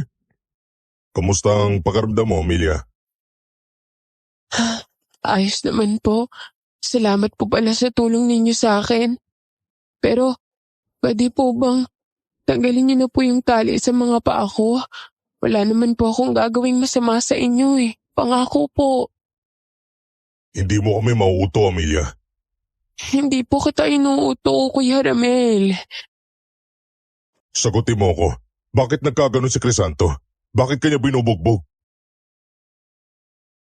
Kapag hindi ko po sinusunod ang mga utos nila, nagagalit po siya. Gusto nila? Sino tinutukoy mong nila, Amelia? Kuya Ramel, hindi po ako aswang. Nung una po kayo nagtanong Ako sa mga pasako, mas pinili ko pong manahimik. Mabait po si Crisanto, sobra pong bait. Pero nagkakaganon siya Dahil sa ano, Amelia? dahil po, inosente kaming dalawa. Pareho kaming ginagamit ng halimaw para pumatay. Ginagamit? Anong ibig mong sabihin?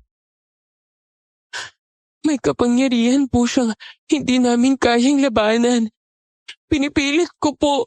Sinusubukan kong lumaban pero tuwing gagawin ko yun, sinasaktan ako ni Crisanto. Hindi niya gustong gawin ko yun pero kontrolado siya. Kapangyarihan?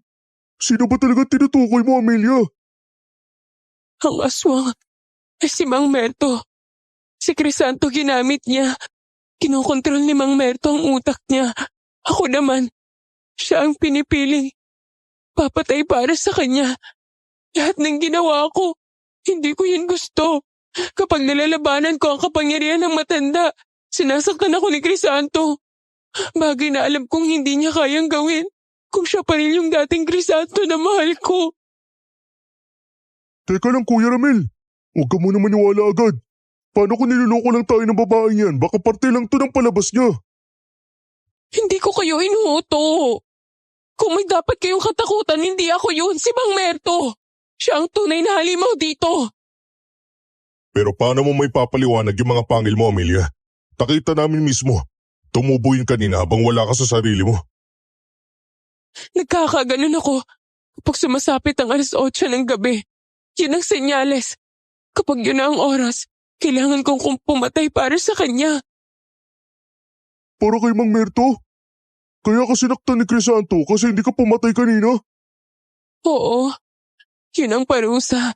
Kapag hindi ako sumusunod sa utos, ako ang pinapahirapan. Hindi maaaring magsinungaling si Amelia. Dahil kitang-kita ko sa kilos ni Mang Merto na may tinatago talaga siya. Kaya ako nagtaka noon kung bakit niya sinabi kay Crisanto na nagmamanman ako sa labas. Napagtagpi-tagpi ko na ang kwento. Walang ibang pinagmula ng gulo, kundi ang matandang lalaki na nagpapanggap lang na isang tsismoso para makakuha ng balita.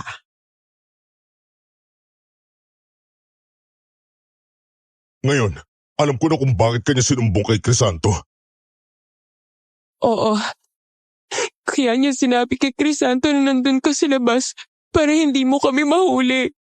Inutusan niya ang utak ni Crisanto. Kaya yung pananakit sa'yo, wala siyang kasalanan. Ramel, si Mang Merto ang may gawa noon. Eh bakit hindi mo sinabi agad, Amelia? Kung nagsabi ka lang noon, baka natulungan ka na namin. Hindi ko rin inaasahan na mangyayari to eh. Nung una normal pa ang lahat pero makalipas lang ang 1 linggo. Nagsimula na ang lahat ng kababalaghan. Hayop talaga yung matandang yun. Kaya pala lakas ng loob niyang mag-ikot tuwing gabi. Hindi siya natatakot kasi siya pala mismo yung aswang.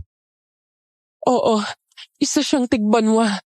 Ang mga lalaki lang ang nagiging ganon. Walang babaeng tigbanwa. Naaalala niyo yung mga marka sa braso ko? Lumilitaw lang yung kapag 8:00 ng gabi. Sinyalis na kailangan ko nang pumatay para sa kanya. Ibig sabihin kayo yung pinapakilos niya? Oo, nung unang dating namin dito, siya ang driver ng tricycle na sinakyan namin. Binigyan niya si Crisanto ng anting-anting daw para sa proteksyon. Naniwala kami kasi mukha siyang mabait. Pero ang hindi namin alam, anting-anting na yun. Yun pala ang magpapabago sa lahat. Kaya pala. Kaya nung una ko palang nakita sa Crisanto, suot na niya yung anting-anting na yun. At palagi niyang sinasabi na wag na lang kayong pakailaman. Tulungan niyo kami, Kuya Romel. Gusto po naming mawala tong sumpa ni Mang Merto. Ayoko pong pumatay ulit. Hindi ko na po kaya. Ang makakatulong lang sa inyo ay ang albularyo. Siya lang ang may kakayahang tanggalin ang sumpa ng aswang. Anong plano mo pagkatapos nito, Amelia? Hindi po muna ako babalik sa bahay. Itago niyo po muna ako dito. Hindi ko na po kayang sundin yung mga utos ng tigban mo eh. Gusto ko na pong maging malaya. Paano naman si Crisanto? hindi niya po gagalawin si Crisanto kasi kailangan pa niya ito. Mapapakinabangan pa niya ang nobyo ko. Nagpahinga na kami ng mga sandaling yun. Kahit marami na kaming nalaman ni Darwin, nagawa pa rin naming maglako ng taho. Mas mabuti nang walang maiwang tao sa bahay para walang mag-isip na kami ang nagtatago kay Amelia. Nang mapadaan kami sa paradahan ng tricycle, agad kong nakita si Aling Juanita. Parang may pagpupulong na nagaganap sa lugar. Lumapit kami at si Mang Merto ang nakita naming nagsasalita. Napansin din niya kami.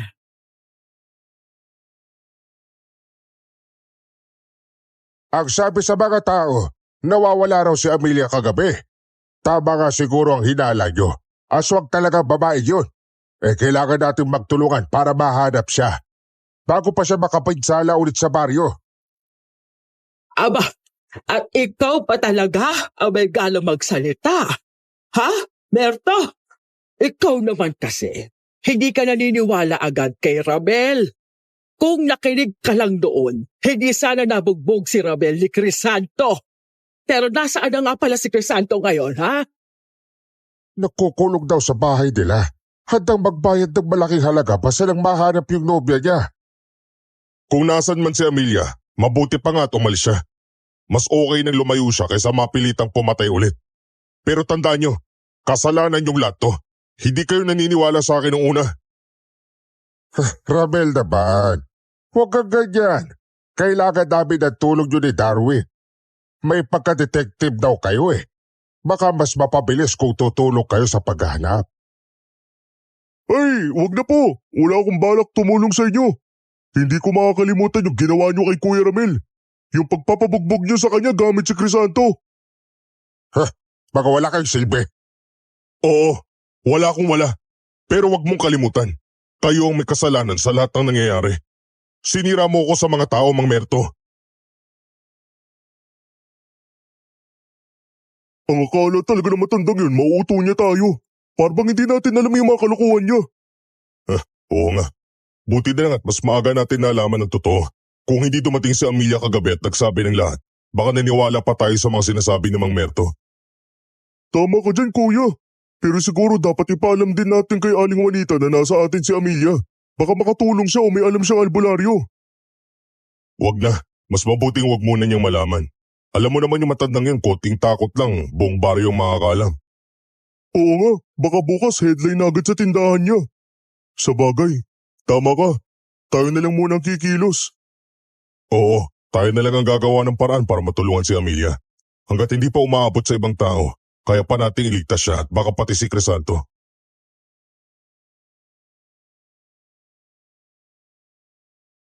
Pagsapit ng gabi, bago mag-alas 8, tinalian namin ng mahigpit si Amelia. Yun din ang gusto niyang gawin namin para siguradong hindi siya makawala. Hanggang sa dumating ang takdang oras. Nakita namin mismo kung paano siya nag-iba. Lumitaw ang kanyang marka. Namula ang mga mata at para siyang taong nawala ng kaluluwa. Nanlilisik ang kanyang mga mata at naging marahas ang bawat galaw. Gusto niya kaming saktan gamit lang ang lakas ng kanyang katawan. Diyos ko, Kuya Ramel! Parang sinasapian ng demonyo si Amelia. Oo nga. Huwag kang lalapit masyado. Baka bigla kanyang mahila o makagat. Baka guni-guni lang natin yung nakita natin dati. Yung mahabang ngipin sa bahay nila. Siguro dala lang yun ng takot. O baka naman, mas malala baka inuutulang din tayo ng matandang aswang na yun. Sa tingin ko alam niyang nakita natin ang totoo. Kaya kinuusap pa tayo para kunwari kakampi natin siya. Kawawa naman si Amelia. Ginamit siya ng demonyo para pumatay. Hindi niya gusto to. Oo nga, mabuti na lang talaga at dito siya pumunta. Kung hindi baka patay na siya ngayon o baka may iba na namang biktima. Kaya nga, at ngayong alam na natin ang totoo, hindi na tayo pwedeng manahimik. Bigla naming narinig ang malakas na kalabog sa pintuan at sa isang iglap, pumasok si Neda na may dalang mahabang sandata. Hindi ko alam kung ano ang dapat kong gawin. Napatingin siya kay Amelia na nagwawala pa rin habang nakatali at bakas sa mukha niya ang pagkabigla at galit na hindi ko mabasa kung para kanino. Pinasok ko ang bahay mo, Ramel, kasi narinig ko yung tunog ng kadena mula sa labas. Akala ko may nangyayari rito. May bihag pala kayo? Ipaubayan niyo na siya sa akin. Hindi po siya aswang, Neda. Nagkamali po kayo ng hinala noon. Hindi siya ang halimaw na pinaghihinalaan namin. Alam ko, pero may ilang bagay lang akong gustong itanong sa kanya. Kailangan kong makasiguro. Hindi pa siya ganap na bumabalik sa katinoan. Kinokontrol pa rin siya ng aswang. Pinipilit siya pumatay kahit nilalabanan niya. Ganun ba? Kung totoo yan, mas dapat na ako manatili rito. Kailangan malaman ko kung hanggang saan ang kapangyarihan ng halimaw na yon. May sumpa nga sa katawan niya. Malamig, mabigat, pero may laban pa siya. Hindi pa tuluyang nasasakop ng kadiliman ng kaluluwa niya.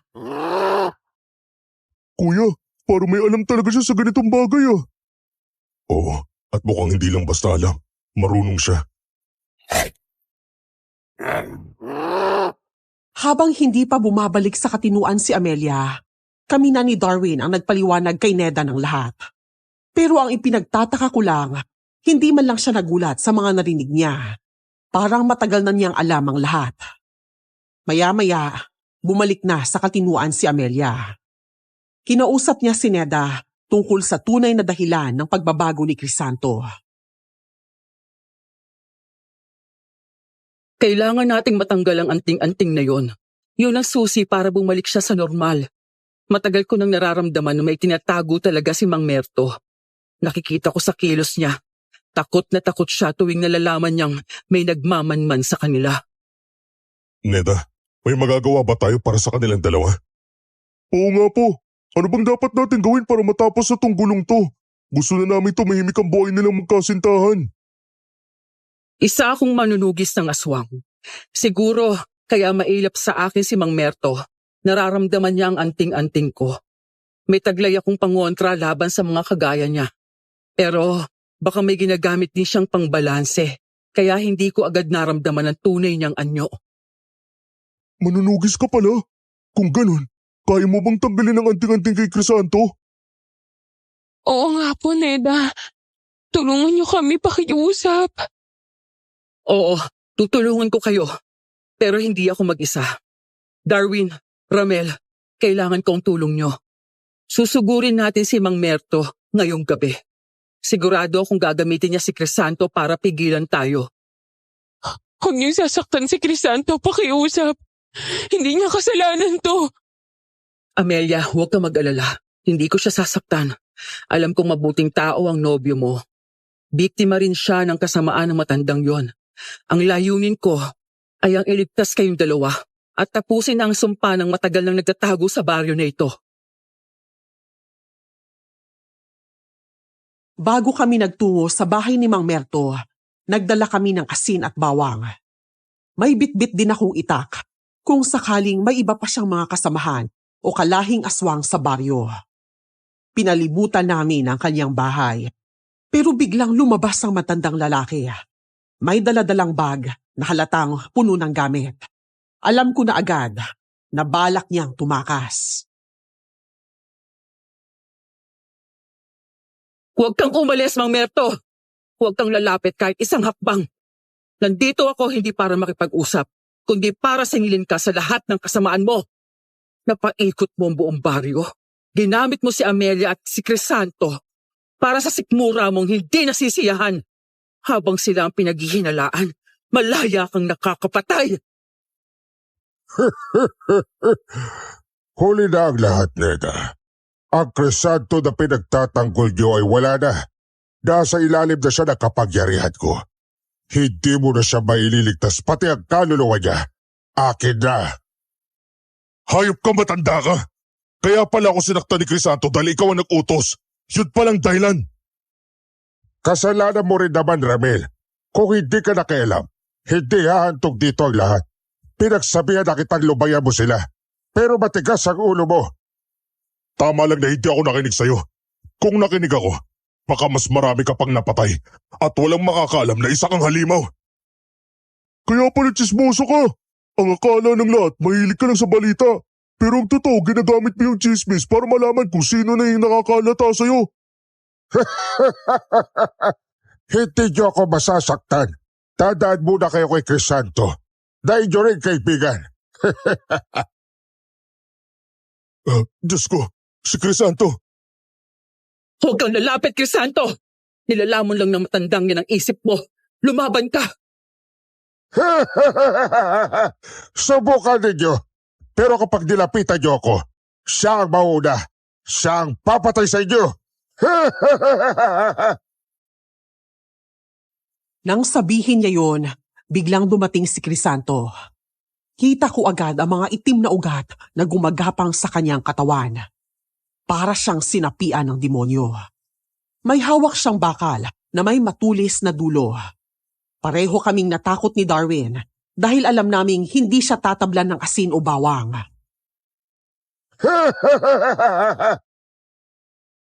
Kuya Ramel, ano gagawin natin ngayon?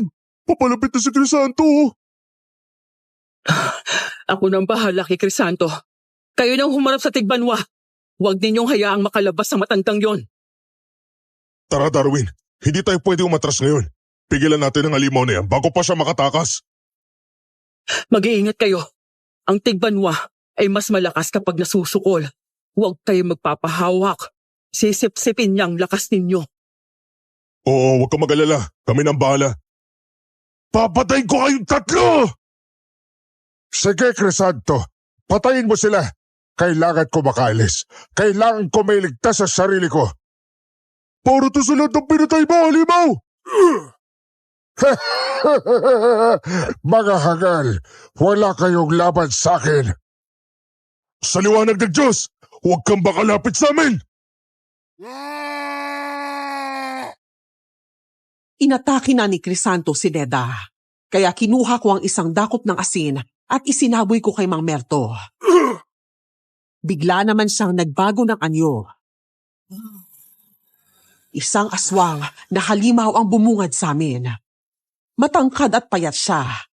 May mahaba at gusot na buhok na kulay abo. Matulis ang kanyang mga pisngi. Mahaba ang ilong at nagliliyab sa pula ang kanyang mga mata. Ang mga kuko niya ay matutulis at matatalas. Parang kayang punitin ng laman. Umihip ang malakas na hangin. At agad naming nalanghap ni Darwin ang mabaho at amoy bulok na halimaw. Diyos ko, Kuya Ramel. Ang baho talaga ng hayop na yan. Para pambulok na bangkay na nababad sa kanal. Oo nga. Iba yung amoy niya ngayon. Parang pinaghalong asupre at dugo. Iba talaga yung amoy kapag nagiging aswang na. Pati mga uwak hindi kinakaya yung amoy niya. Ang baho, Kuya Ramel, parang may nasusunog na laman. Walang utang na loob. Tatapusin ko kayo lahat ngayong gabi. Kayo ang dahilan kung bakit nagkagulo ang lahat sa baryong to. Kung hindi kayo nakialam, patuloy sana ako mabubusog. Wala kang kwentang nilalang. Ikaw ang pumatay ng mga hayop at tao rito. Pinagkalat mo pa sa buong baryo na isa akong manyak para lang may tago ang tunay mo anyo. Hanggang salita ka lang, Ramel. Matagal na kitang gustong yapain. Handa-handa na ako, wala nang atrasan to. Sige, sabay tayo. Kapag lumapit siya, ibuhos mo agad sa katawan niya. Subukan niyo sunugin ako. Hindi niyo kaya tapusin ang lagi namin mga tigbanwa. Sa ngalan ng liwanag, mamatay ka, halimaw! Mabilis na umatake sa amin ang aswang. Halos hindi ko na ito maaninag sa bilis ng galaw nito. Nabigla kaming pareho ni Darwin at sabay kaming napaatras. Ngunit sabay din kaming sinugod ng halimaw at kinalmot sa tiyan. Natumba kami sa lupa at habang nagkakagulo, nakita kong walang tigil si Neda sa paghampas ng kanyang patalim kay Crisanto. Todo ilag naman si Crisanto, gamit ang hawak niyang bakal bilang panangga. Hindi ka mananalo sa akin, manunugis.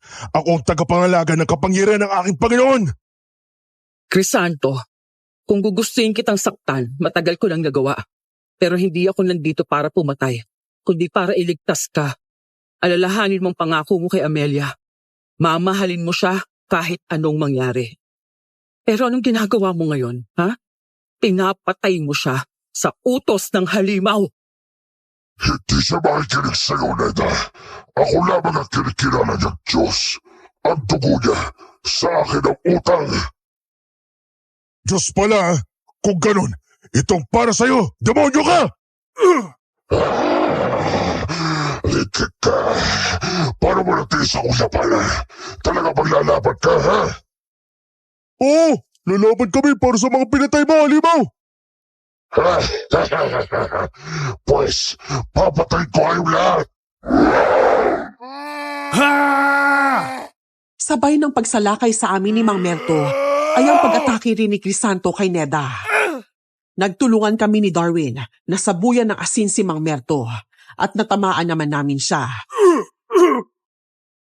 Tinangka kong lapitan ng aswang para tagain ang itak.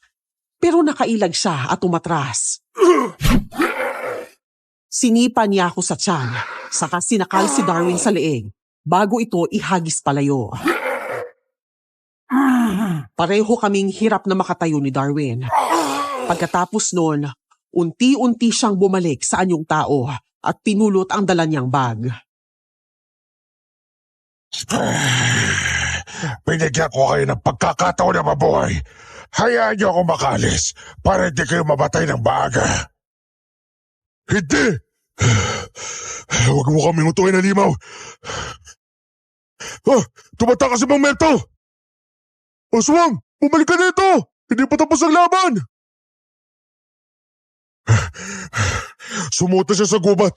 Hindi na natin siya mahabol. Parang kinain na siya ng dilim. Anak na, ang sakit talaga ng leg ko. Kuya Ramil, bumao ng gusto yung mga kuko niya, parang sinusunog yung balat ko. Bitawa mo ako! Hayop kang babae ka! Wala ka nang kawala sa akin, Crisanto. Ito ang dahilan kung bakit ka nagkakaganyan. Ang anting-anting na ito. Akin na yan, para matanggal ko ng sumpa mo. Huwag! Proteksyon ko to! Huwag mong kukunin! Wala akong laban sa kanya kapag nawala to! Hindi mo kailangan proteksyonan ang halimaw na yon, Crisanto. Akong tutulong sa'yo, pero kailangan mong lumaban. Pinutol ni Neda gamit ang kanyang sandata ang anting-anting ni Crisanto. Biglang bumagsak si Crisanto sa lupa at nawala ng malay. Inilapag ni Neda ang anting-anting sa lupa. Sa kanya yun tinaga ng buong lakas. Sumabog ang anting-anting at kasabay nun ay kumawala ang mga itim na ugat sa katawan ni Crisanto. Tahimik lang ako habang tinatahak namin ang daan papunta sa kagubatan. Hinanap namin ang aswang, pero bago pa man kami makarating sa kabilang kalsada, nasilayan ko na si Mang Merto. Nakatayo sa gitna ng daan, nakangisi at tila naghihintay sa amin. Mabilis siyang nag-anyong aswang at agad umatake sa kinaroroonan namin. Napahiwalay kami ni Neda. Tumakbo ako para makaligtas. Habang siya naman ay nanatili sa pwesto, bahagyang yuko lang at parang kontrolado ang bawat galaw ng aswang na humaharap sa kanya. Ayun siya! Si Mang Merto! Merto, huwag kang tatakbo, duwag! Harapin mo ako kung tunay kang magaling na aswang. Akala mo ba makakatakas ka? Nasundan niyo pa rin ako. Anak nang, kamatayan pa lang hinahanap niyo, ha? Sige, ibibigay ko sa inyo ang kamatayan yan. Hindi kamatayan namin ang hinahanap, kundi ang kamatayan mo. Inubos niyo ang pasensya ko. Sayang, may dadaan sana ng jeep dito pero dahil sa inyo, hindi ako makakasakay. Ha? Jeep daw? Aba, kahit anong sakyan mo, hindi ka na makakalayo, aswang. Wala ka ng takas ngayon, Merto! Matatapos ng pananakot mo sa baryong ito. Ngayon na! Pabigla-bigla ka, ha? Akala mo makakaisa ka sa akin, Merto? Tapusin na natin to. Maganda. Matagal na kitang gustong tikman, manunugis. Talagang tatapusin natin ngayon. Romel, ngayon na! Sabuyan mo siya ng asin! Oo, ito na. Kumanta ka sa akin, aswang ka. Bagay kayong dalawa, mga pakilabero. Akala niyo ba kaya niyo tapusin ang lahi ko? Mas lalo ko pang tutostay ng katawan mo, hayop ka. Para to sa lahat ng pinatay mong inosente. Sa liwanag ng araw, sa apoy ng katotohanan, magsunog ka sa sarili mong kasalanan, Merto! Muli siyang tumakbo ng mabilis. Diretso sa kinaroroonan ko. Handang patayin ako. Hinanda ko na ang isang dakot ng asin. Pero biglang naglaho ang aswang sa dilim. Umihip ang malakas na hangin at nagsitayuan ang mga balahibo ko sa kaba. Nandito lang ako. Hindi niyo ako matatakasan. Huwag mong sasaktan ng mga kasama ko! Ako ang kalabanin mo, Merto! Ako ang gusto mong patayin, hindi ba? Hindi! Nasaksak mo ko! Paano mo? Neda, paano ka nakarating sa likuran ko? Ang galing mo naman. Hindi ko man lang naramdaman. Natamaan mo ang aswang. Kagaya ng aswang na ito, mayroon din akong kakayahan sa bilis. Hindi lang siya ang marunong kumilos sa dilim. Oh, ano na ngayon, ha? Anong masasabi mo ngayon? Gayong mapapatay na kita, Merto. Umanda ka sa akin kapag makabalik ako, ikaw ang una kong hahanapin.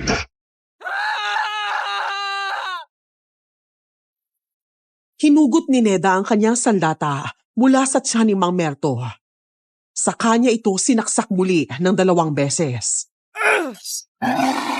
Napaangil sa sakit ang halimaw. Sinubukan pa niyang kalmutin si Neda. Kaya agad ko siyang sinabuyan ng asin. Nasunog ang balat ng aswang at nagsimula itong magwala sa matinding hapdi.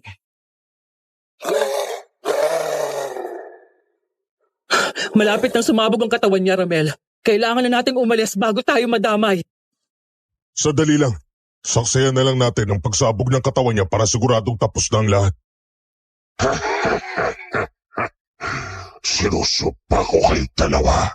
Hindi rito nagtatapos ang lahi ko. Babalik ako. Nakuha mo ba talaga magsalita, ha? Itong nababagay sa'yo, halimaw! Neda, lumayo na tayo. Unti-unti nang umuusok ang buong katawan niya. Baka sumabog pa ng buo.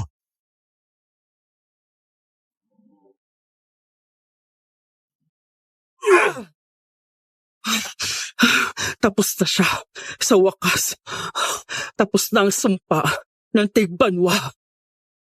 Oo, pero sana tapos na rin ang kasamaan sa baryong to. Lumayo kami ni Neda mula sa kanya at doon na sumabog ang katawan ng aswang. Magaling makipaglaban si Neda, kaya nagawa niyang talunin ng halimaw. Pagkatapos naming masiguro na patay na ito, naglakad na kami pabalik sa bahay. Pagod, pero magaan ang loob na natapos na rin ang lahat.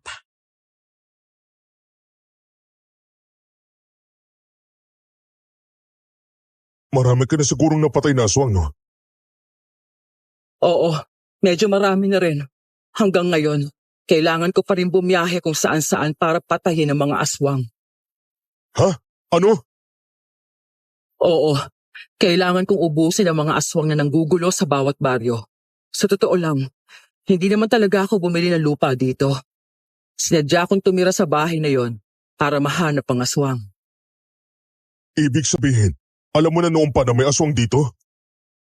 Oo, matagal ko nang alam.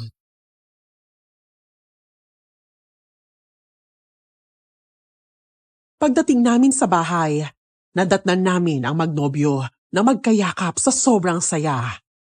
Halatang nabunutan ng tinik. Si Darwin naman ay abala sa pagluluto sa kusina. Labis na nagpasalamat sa amin ang magnobyo sa lahat ng ginawa namin para sa kanila.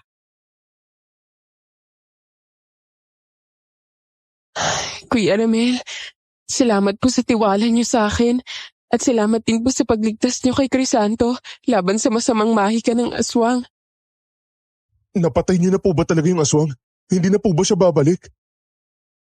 Wala na ang aswang. Wala na kayong dapat katakutan. Pero sana ay maging aral ito na hindi lahat ng bagay na ibinibigay ng kung sino-sino ay dapat tanggapin. May mga taong nagmamalasakit dahil totoo silang mabuti, pero meron ding gumagawa ng kabutihan dahil may gusto silang makuha sa'yo. Hindi ko nga po alam yung mga ginagawa ko noon. Hindi ko alam na nasaktan ko pala si Amelia. Ayos lang yun. Ang mahalaga, ligtas ka na.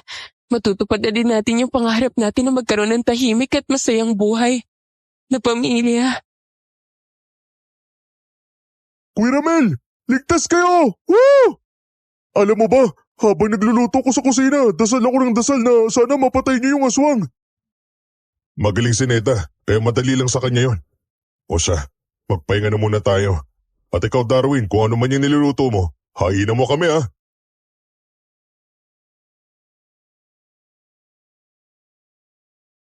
Kinabukasan, kinausap ko si Neda kung tuloy ba ang pag-alis niya sa baryo. Nalungkot kaming lahat nang malaman naming kailangan talaga niyang umalis dahil may iba pa pala siyang mga aswang na kailangang patayin.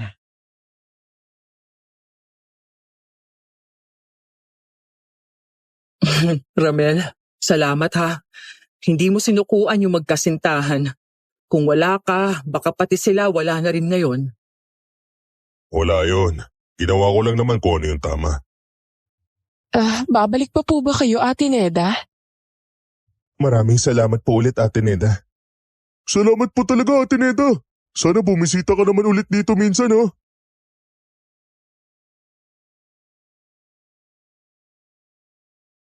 Nang mabalitaan ng mga taga-baryo ang nangyari, nagsidatingan silang lahat sa bahay.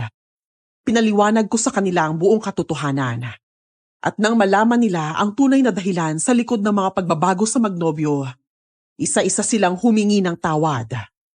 Isa na ron si Aling Juanita, na taus-pusong nagpaumanhin kina Amelia at Crisanto.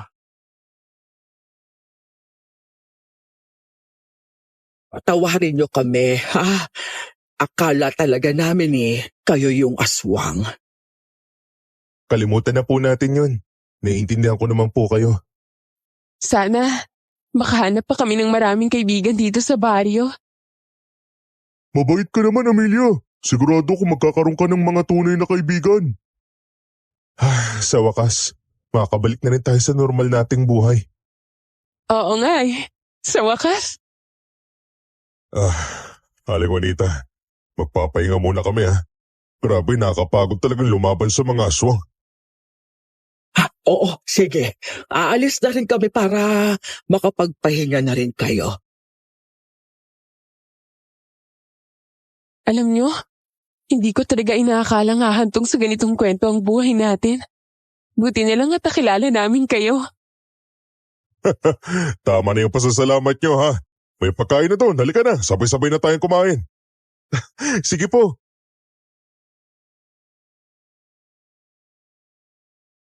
Pagkatapos ng lahat ng nangyari, bumalik na ang mag-asawa sa kanilang bahay. Simula noon, naging tahimik na ang kanilang buhay. Masaya ako para sa kanila, lalo na't nakikita kong masaya at maayos sila. Sa kasalukuyan, may mga anak na ang magnobyo at naging malapit din sa akin ang mga bata. Si Darwin naman ay nag-asawa na rin, pero sa kabilang bayan siya nakatira. Ako na lang ang naglalako ng taho dito sa aming baryo. Kahit mag-isa ako, hindi ko ramdam ang lungkot. Dahil nandyan pa rin sina Crisanto at Amelia para sa akin. Ang mga anak nila ang nagsisilbing lakas ko para patuloy na bumangon sa tuwing may problema. Hanggang dito na lang po ang aking kwento. Maraming salamat po at more power sa inyong channel.